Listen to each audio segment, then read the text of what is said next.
ესე იგი 70-იან წლებისთვის, 70-იან დასაწყისში შუალედში ირანის შეიარაღებული ძალები იყო ნომერ პირველი, თავისთავად ისრაელის შემდეგ. რეგიონში. ხო, თურქეთი მერე წამოეწია. იმ პერიოდში არამუსლიმურ სახელმწიფოებს შორის, ჯერ ისრაელი იყო თავისთავად და სხვა მუსლიმურ სახელმწიფოში პირველ ადგილზე.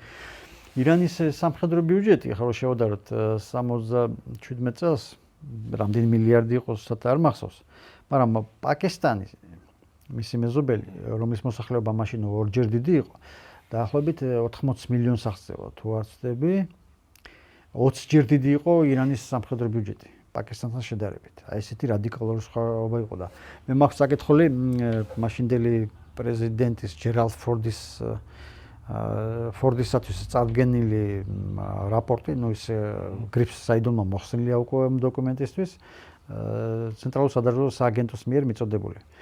მან იყო ეს ჩამოთვლილი სხვადასხვა ქვეყნები და ირანზე იყო აქცენტი გაკეთებული და მისი შესაძლებლობის პოტენციალიდან თავისთავად ისინი ხო საზღვრავენ, თქვა 5-10 წელიწადში როგორ ის ექნება, ხო აი დინამიკა და აი ცელი ის კვლევა არ იყო თავისთავად, იმიტომ რომ იქ უფრო ფუნდამენტური ის იქნებოდა საკითხი, მაგრამ ის მოკლე რაპორტი რაც წარუდგინეს, მან იყო ასეთი რამ ნახსენები, რომ დღეისათვის ირანის სამხედრო პოტენციალით.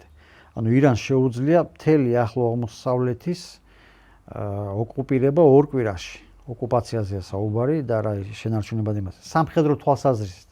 ანუ მთელი ახლო აღმოსავლური ქვეყნების სამხედრო კომპონენტები ერთად რო შეკრებილიყო, ანუ ირანს ხონდა გაცილებით დიდი უპირატესობა. ხო, ისეთი უპირატესობა ჰქონდათ. თავისთავად ეს საფრთხეც იყო დასავლეთის. როგორ უნდა მართვა ასეთი ის მართლა მე რომ მოიყვანა ხელისუფლებაში 53 წელს ვითარება შეიცვალა. შაჰმა დაამყარა კარგი კეთილმეზობლური ურთიერთობა საბჭოთა კავშირთან, სოციალისტურ ქვეყნებთან, აღმოსავლეთის ქვეყნის ვარშავის პაქტის ქვეყნებთან.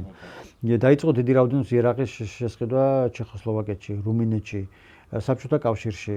ძირითადი თავისთავად ბენეფიციერი ამ კუთხით ამერიკის შეერთებული შტატები იყო, მაგრამ რევოლუციის პერიოდს რო გადახედავთ, იქ საბჭოთა ბეტერებს ნახავთ. ბეტერი არ შედიოდა ამერიკის იმაში.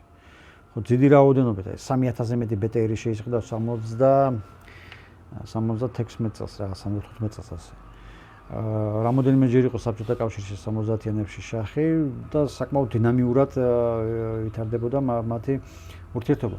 თავისთავად მოკავშირე შახი არ გახდა საბჭოთა კავშირის, მაგრამ ტერი არ იყო.